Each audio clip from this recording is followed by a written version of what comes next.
Hello बच्चों, welcome back to ASR class. तो बच्चों आज हम पढ़ेंगे गोलीय दर्पण द्वारा परावर्तन के लिए चिन्ह परिपाटी। अब हमें इनको पढ़ने की जरूरत क्यों पड़ी है?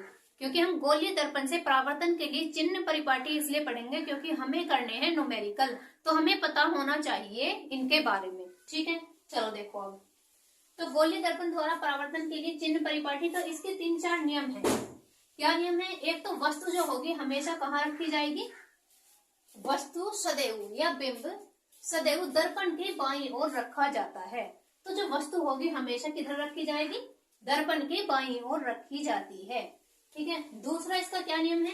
मुख्य अक्ष के समांतर सभी दूरियां दर्पण के ध्रुव से मापी जाती हैं। अब ये क्या है? मुख्य अक्ष है। मुख्य अक्ष के समांतर सभी दूरियां दर्पण के ध्रुव से मापी जाती हैं। अगर हम इधर को नापेंगे अवतल दर्पण में तो दर्पण के ध्रुव से मापी जाएंगी और इधर से मापी जाएंगी। ठीक है, चलो थर्ड पॉइंट देखो।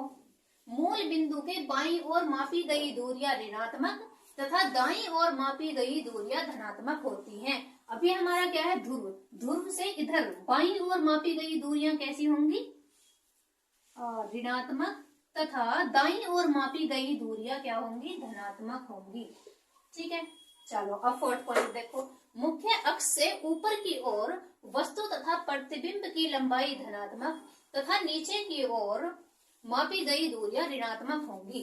अब देखो यहाँ पे कोई वस्तु है, ऊपर की ओर है, तो ऊपर की ओर अगर तो यहाँ पे वस्तु की लंबाई क्या होगी? धनात्मक होगी।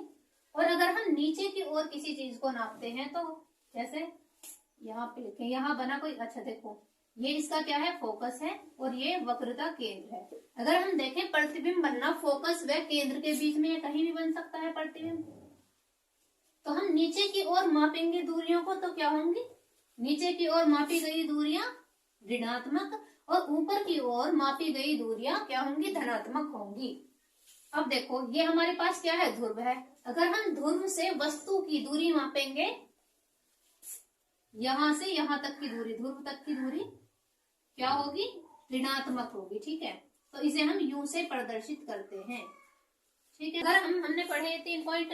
मुख्य अक्ष से ऊपर की ओर वस्तु तथा प्रतिबिंब की लंबाई कैसी होगी? ऊपर की ओर तो प्रतिबिंब की या वस्तु की लंबाई कैसी होगी? धनात्मक होगी।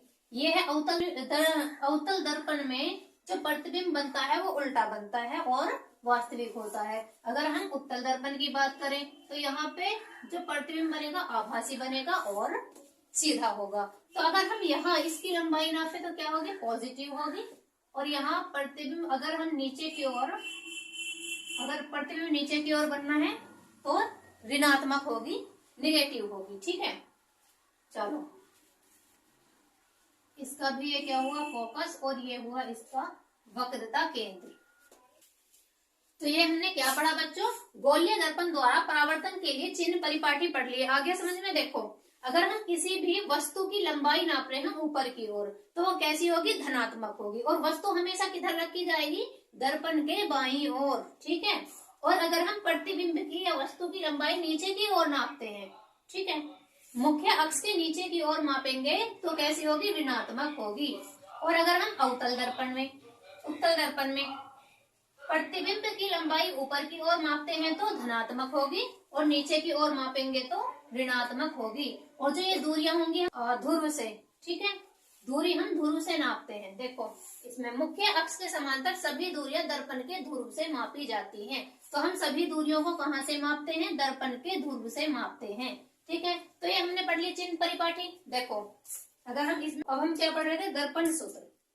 ठीक है, मिरर फॉर्मूला हम कैसे बनाएंगे? यदि हम ध्रुव से वस्तु के बीच की दूरी को नाप रहे हैं तो उसे हम प्रदर्शित करते हैं यू से। तो यू को क्या बोलेंगे हम? ध्रुव से वस्तु के बीच की दूरी। अब देखो ये तो हमने निकाली। अब हम निकालेंगे प्रतिबिंब से ध्रुव के बीच की दूरी। अब ये क्या है? प्रतिबिंब है, तो यहां से प्रतिबिंब से ध्रुव के बीच की दूरी, इसे हम v से प्रदर्शित करते हैं। तो हम v बराबर लिख देंगे, v बराबर, देखो क्या लिखेंगे? ध्रुव से प्रतिबिंब के बीच की दूरी, ध्रुव से प्रतिबिंब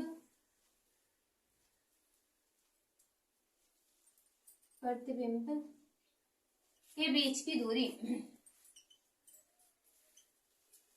बीच की दूरी, ठीक है। चलो, तो हमारे पास 2 निकल के आ गया। अभी हमें फोकस दूरी और निकालनी। तो फोकस दूरी जो होगी, ध्रुव से फोकस के बीच की दूरी क्या कहलाएगी? फोकस दूरी। इसे हम F से प्रदर्शित करते हैं, ठीक है। चलो, अब हम यहाँ लिख देंगे F बराबर ध्रुव से फोकस के बीच की दूरी, फोकस के बीच की दूरी, ठीक है। तो अब हम सूत्र लिखेंगे इसका। देखो, 1/f बराबर 1/v प्लस के 1/u, ठीक है। ये क्या बना हमारे पास? मिरर फॉर्मूला, दर्पण सूत्र बन गया, ठीक है। 1/f बराबर 1/v प्लस के 1/u, तो ये हो गया दर्पण सूत्र, ठीक है।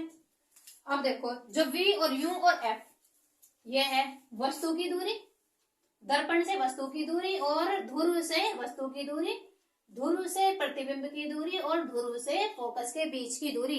तीनों की तीनों क्या होंगी? निगेटिव होंगी, ऋणात्मक होंगी। क्यों होंगी? क्योंकि ये क्या है? दर्पण के बाईं ओर मापी जा रही हैं, ठीक है। तो ये क्या होंगी? सारी की सारी ऋणात्मक होंगी। अगर हम दर्पण के दाईं ओर मापते हैं तो कैसी होंगी? धनात्मक होंगी, ठीक है। चलो, अगर वीडियो पसंद आई हो तो like, subscribe and share. Thank you.